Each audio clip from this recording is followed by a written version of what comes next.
Hi guys, welcome to our channel. நம்ம இந்த வீடியோவில் என்ன பார்க்க போறோம்னா, ஏன் தமிழ் சினிமானால இன்னும் ஒரு 1000 கோடி படம் கொடுக்க முடியல, ஏன் ஒரு படம் 1000 கோடி பாக்ஸ் ஆஃபீஸை அடிக்க முடியலங்க தான் பார்க்க போறோம். ஓவரா பேசுறானே தவிர பாம்ப வெளிய விட மாட்டேங்கிறானயா. தமிழ் சினிமானால 1000 கோடி அடிக்க முடியல. இந்த ஒரு விஷயம் வந்து ரொம்ப நாளா பேசப்படுற ஒரு விஷயம் தான். எல்லா இண்டஸ்ட்ரியும் 1000 கோடி படம் பண்ணுது. நம்ம பாலிவுடா இருக்கட்டும், டோலிவுடா இருக்கட்டும், நம்ம சாண்டல்வுட் கன்னடா இண்டஸ்ட்ரி அவங்க கூட 1000 கோடி படம் கொடுத்துருக்காங்க. தமிழ் என்னங்க சின்ராசு என்ற குடும்பத்துல எல்லாரும் வந்தாச்சு, சீக்கிரம் எடு. சினிமால மட்டும் ஒரு 1000 கோடி படம் கூட இது வரைக்கும் வரவே இல்ல. அது ஏன் எதனால வரல அப்படிங்கறது மட்டும் தான் நான் பேச போறேன். வாங்க வீடியோக்குள்ள போயிடலாம். இன்னும் ஏன் தமிழ் சினிமானால ஒரு 1000 கோடி படம் தர முடியலனா, மறுபடியும் முதல்ல இருந்தா நிறைய காரணங்கள் இருக்கு. முதல்ல 1000 கோடி எடுத்தாதான் ஒரு படம் நல்ல படம் அவசியமே இல்ல. எத்தனையோ சின்ன படங்கள், நல்ல நல்ல கதை, திரைக்கதை உள்ள படங்கள் நிறைய இருக்கு. நல்ல ஸ்கிரீன் பிளேயோட படம் அதெல்லாம் கூட நம்ம ரசிச்சு பாக்குறோம். ஆனா இந்த 1000 கோடிங்கிறது ரீசெண்டா தான் ட்ரெண்ட் ஆன விஷயம். வந்து இதுக்கு முன்னாடி வந்து சினிமா வந்து எவ்வளவு பிரம்மாண்டத்தையும் எவ்வளவு பணத்தையும் எவ்வளவு இதையும் பார்த்துச்சான்னு தெரியல. இந்த ஒரு குறிப்பிட்ட ஒரு 6 to 7 வருஷம் டைம்ல தான் இது எல்லாமே நடந்திருக்கு. நீங்க ஒரு லிஸ்ட் எடுத்து பாத்தீங்கன்னா வச்சுக்கோங்க, வேர்ல்ட்லயே அதிகமா கலெக்டட் பாக்ஸ் ஆஃபீஸ் படங்களா பாத்தீங்கன்னா எல்லாம் இங்கிலீஷ் படமா தான் இருக்கும். மோஸ்டா மார்வல் படமா இருக்கும், இல்ல அவதார் படம், டைட்டானிக் இருக்கும். எல்லாம் பெரிய இங்கிலீஷ் படங்களா தான் இருக்கும். ஏன்னா இங்கிலீஷ் லாங்குவேஜ் தான் எல்லாருக்கும் ரொம்ப ஈஸியா கம்யூனிகேட் பண்ற லாங்குவேஜ், அதிகமா பேசப்படுற லாங்குவேஜ் வேர்ல்ட்லயே. அதனால இங்கிலீஷ் படங்கள் வந்து அதிகமான பாக்ஸ் ஆஃபீஸ் பண்ணுது. அதுக்கான ப்ரொமோஷன்ஸ் நல்லா இருக்கு. நீங்க அதே மாதிரி தான் இந்தியால வந்து ஹைலி ஸ்பீக்கிங் பாப்புலேஷன் வந்து ஹிந்தி. இப்போ ஹிந்தில வந்து ஒரு படம் ஒன்னாதான் 1000 கோடி வசூல் அடிக்கும். அது ஒரு மெயின் பாயிண்ட். அதை வந்து தமிழ் சினிமா பண்ண தவறுது. இப்போ மத்த இண்டஸ்ட்ரி வந்து இதுலதான் வந்து சக்சஸ்ஃபுல்லா நிக்கிறாங்க. ஏன்னா வந்து அவங்களோட ப்ரொமோஷன்ஸா இருக்கட்டும், அவங்களோட ஹிந்தி டப்பிங்கா இருக்கட்டும், எல்லாம் கரெக்டா பண்றாங்க. அதே மாதிரி வந்து அந்த ஊர்ல வந்து கரெக்டா ரிலீஸ் நடக்குது படங்களுக்கு நல்ல ஸ்கிரீன்ஸ்ல. இப்போ வந்து தமிழ் சினிமால வந்து ஒரு படம் வந்து ரிலீஸ் ஆகுதுன்னா 28 நாள்ல ஓடிடில வந்துரும்.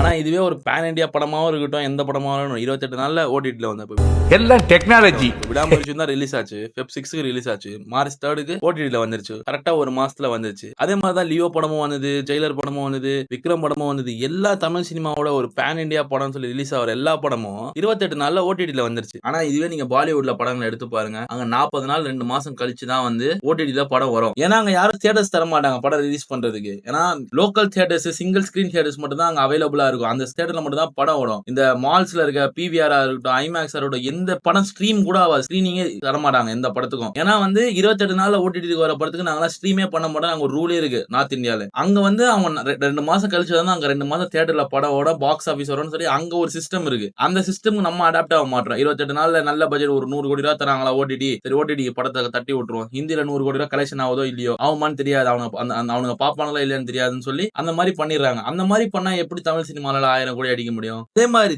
இந்தியன் சினிமால 1000 கோடி அடிச்ச படம்லாம் ரொம்ப நல்ல படம்னு எதுவுமே கிடையாது. நிறைய மொக்க படம் கூட 1000 கோடி அடிச்சு. நீங்க எக்ஸாம்பிள் ஜவான் படம் கூட எடுத்து பாத்துக்கலாம். ஜவான் படம் வந்து வெறும் நார்த் இந்தியால 600 crore பாக்ஸ் ஆபீஸ் பண்ணிருக்கு. ஓவரால் என்னது 1000 crores மேல அது கிராஸ் பண்ணுச்சு. ரொம்ப ஃபாஸ்டா ஓடிச்சு. பாலிவுட்ல அது பயங்கரமா ஓடிச்சு. நார்த் இந்தியால அந்த படம் பயங்கரமா ஓடி நார்த் இந்தியால மட்டும் 600 crores அது கலெக்ஷன் பண்ணிருக்கனால தான் அந்த படம் 1000 கோடி அடிச்சுது. இது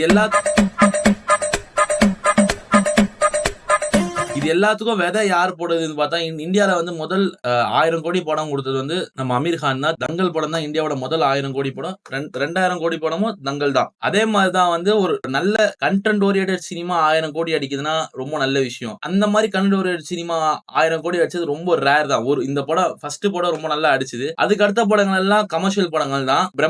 ரொம்ப பிரம்மாண்டமான கமர்ஷியல் படங்கள். அதுக்கு எல்லாத்துக்கும் மூலதனம் யாருன்னா நம்ம SS ராஜமௌலி அவர்கள் தான். பார்ட் 1 பார்ட் 2 கல்ச்சர் வந்து இப்போ ஒரு புலகத்துல வந்ததுன்னா அவர் போட்ட விதை தான். ஆனா விதை நான் போட்டது. பாகுபலி 1 எடுத்தாரு, அது ஒரு மேசிவ் ஹிட் அடிச்சது. பாகுபலி 2ல ஒரு 1000 கோடி கலெக்ஷன் எடுத்தாரு. அதே மாதிரி ஆல் ஓவர் இந்தியால அந்த மாதிரி எல்லா டைரக்டர்ஸும் கிளம்பி வந்துட்டாங்க. பார்ட் 1 படம் எடுக்கிறேன், பார்ட் 2 படம் எடுக்கிறேன். அந்த மாதிரி வந்து சக்சஸ் ஆனதோட ஃபெயிலியர் ஆனது அதிகம். உங்க எல்லாருக்கும் தெரியும். அந்த மாதிரி எத்தனை படங்கள் குப்பை படங்கள் அவங்க பார்ட் 1 சொல்லி ரிலீஸ் பண்ணி பார்ட் 2ல மிச்ச கதையை பாருங்க சொல்லி வந்ததுன்னு தெரியும். அந்த மாதிரி ட்ரை பண்ணி தமிழ் சினிமாவும் தோத்துக்கிட்டு தான் இருக்கு. ஏன்னா வந்து தமிழ் சினிமால வந்து 1000 கோடி படம் எடுக்கிறேன்னு சொல்லி ஒவ்வொரு படமா வருது. நம்ம ரீசெண்டா கங்குவா கூட வந்தது 1000 கோடி 2000 கோடின்னு சொல்லி தூத்தடி வாங்கிடுச்சு, போயிடுச்சு.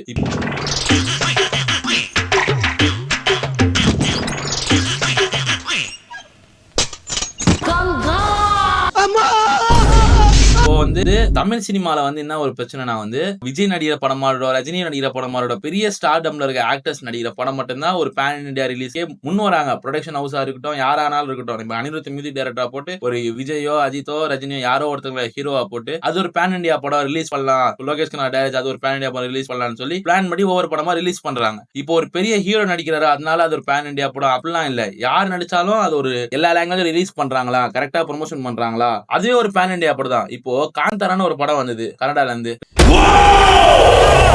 தான் அதுல வந்து டைரக்டர் ஹீரோ எல்லாமே அவர் தான். அவர் பெரிய ஹீரோ ஒன்னும் கிடையாது, அவர் சின்ன ஹீரோ. அவங்க எல்லா அண்ணன் தம்பியும் அவங்க படங்களா எடுத்துட்டு இருக்காங்க கனடால. ஒரு சில டீசென்டான படங்கள் கனடா இண்டஸ்ட்ரியில அவங்க ஃபேமிலி கொடுக்குறாங்க. ஒரு நல்ல படம் கனடா லாங்குவேஜ் கனடா நேட்டிவோட படம், அவங்க ட்ரெடிஷனை பத்தின படம். அந்த படம் வந்து கனடா ஆடியன்ஸ்க்கான படம். அந்த படம் நல்லா ஓடி ஒரு 450 கோடி கலெக்ஷன் பண்ணுச்சு. அந்த மாதிரி வந்து ஒரு பேன் இந்தியா படம் எடுக்கணும்னு அந்த டைரக்டர் எடுக்கலையே அந்த படத்தை. அது ஒரு பேன் இந்தியா படமா மாறிச்சு தெரியுங்களா. Very interesting, but I don't care.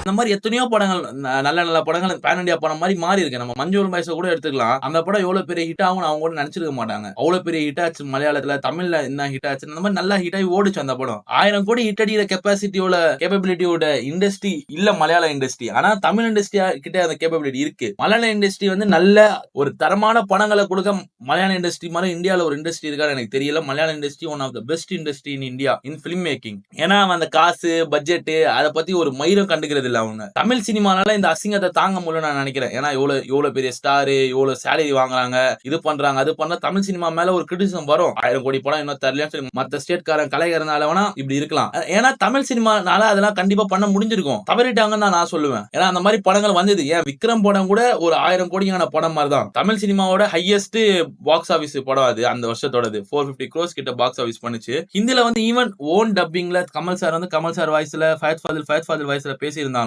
அந்த படத்துக்கான சரியான ப்ரொமோஷன் ஹிந்தில போய் பண்ணல யாருமே. ஆனா ஒரு பெரிய ஆடியோ லான்ச்சோ இல்ல பெரிய ஈவெண்டோ சென்னையில நடத்த மாதிரி மத்த ஸ்டேட்ஸ்ல போய் நடத்தல இவங்க. ப்ரொமோஷனுக்கு எக்ஸாம்பிள் சொன்னா நம்ம புஷ்பா 2 எடுத்துக்கலாம். புஷ்பா 2 வந்து என்னதான் ஒரு திராவியான மொக்க படமா இருந்தாலும் சரி அந்த படத்தை வந்து 2000 கோடி வசூல் பண்ண அளவுக்கு ஆயிடாங்க. ஏன்னா அந்த மாதிரி ஒரு ப்ரொமோஷன் பண்ணாங்க ஹிந்தில மத்த லாங்குவேஜஸ்ல. அதனால வந்து அந்த படத்துக்கான ஹைப் வந்து ஒரு கிரியேட் ஆச்சு மத்த லாங்குவேஜஸ்ல. அந்த மாதிரி வந்து செய்ய மாட்டாங்க நான் சொல்றேன். ப்ரொமோஷன்ஸ்க்கு கொஞ்சம் செலவு பண்ணி படத்தோட பட்ஜெட்ல இருந்து கொஞ்சம் காசு ஒதுக்கி இந்த மாதிரி பண்ணலாம். ஹீரோக்கே எல்லா காசையும் கொடுத்துட்டா படம் எப்படிங்க இருப்பான் ஒரு டைரக்டர். இப்போ நீங்க ஃபார் எக்ஸாம்பிள் எடுத்து பாருங்க. இப்போ ஒரு பெரிய ஹீரோட சம்பளம் தமிழ்நாட்டுல இருக்கு 100 கோடில இருந்து 150 கோடி, இப்போ 250 கோடி கூட வாங்குறாங்க. சம்பளமே அவ்வளவு போயிடுச்சுன்னா என்ன பட்ஜெட்ல படம் இன்னொரு 100 கோடி ஒரு 50 கோடி பட்ஜெட்ல ஒரு படம் எடுத்துட்டு அவங்க அவுட்புட் கொடுக்கணுமா அந்த டைரக்டர் அவ்வளவு பெரிய ஹீரோ வச்சுட்டு? என்ன கொடுமை சரவணன். இதெல்லாம் வந்து கொஞ்சம் தவிர்க்கலாம். ஏன்னா வந்து இப்போ மத்த இண்டஸ்ட்ரியில என்ன பண்றாங்க, அவங்க வந்து சம்பளம் வாங்குறது இல்ல, அவங்க வந்து ப்ராஃபிட் ஷேரிங் ரேஷியோல அவங்களோட சம்பளத்தை வாங்கிக்கிறாங்க. படம் ரிலீஸ் ஆகி படம் நல்லா ஓடுச்சுன்னா ப்ராஃபிட்ல இருந்து அவங்க ஒரு ஷேர் எடுத்துப்பாங்க. அந்த மாதிரிதான் இப்போ நம்ம ஷாருக் கான் கூட இந்த ஜவான் படத்துக்கு சம்பளம் வாங்கல. ஏன்னா அவரோட வைஃப் ப்ரொடக்ஷன் நினைக்கிறேன் அவர் வந்து ப்ராஃபிட் ஷேரிங் வாங்கிட்டாங்க.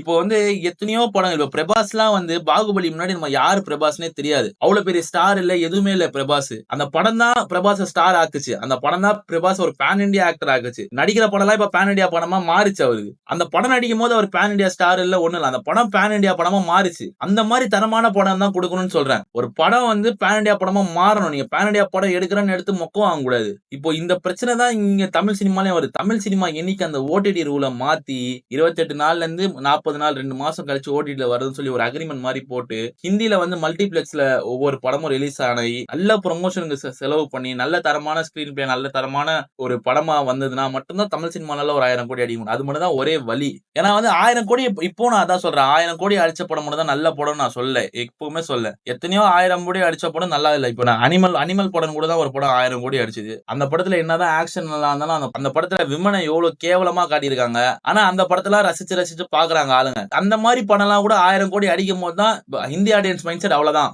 இப்ப நம்ம அவனுக்கு ஒரு நல்ல சினிமா எடுத்து நம்ம நல்ல படம் எடுத்து நம்ம படம் அங்க ஓடினா மட்டும் தான் நம்ம படம் 1000 கோடி அடிக்கும். சோ அதுக்காக நம்ம 1000 கோடி அடிக்கணும் வருத்தப்பட்டே இருக்கணும் அவசியம் இல்லை. இந்த விஷயத்த மாத்தீங்கன்னா அடிக்கும். ஃபைனலி இந்த வீடியோ முடிக்க போறதுக்கு முன்னாடி தமிழ் சினிமானால 1000 கோடி படம் அடிக்க முடியுதோ இல்லையோ, தமிழ் சினிமா நல்ல படம் தான் கொடுத்துக்கிட்டு இருக்கு. இன்னுமே 1000 கோடி அடிச்சாதான் ஒரு இண்டஸ்ட்ரி பெரிய இண்டஸ்ட்ரி நல்ல படம் கொடுக்குற இண்டஸ்ட்ரிலாம் இல்ல. அதை நான் கிளியரா சொல்லிடுறேன். ஏன் அடிக்க முடியல எப்படி அடிக்கணும்னு தான் நான் சொல்றேன். அது அடிக்காதனால ஒன்னும் கேவலம் இல்ல, அடிச்சதுனால ஒன்னும் பெருமையும் இல்ல.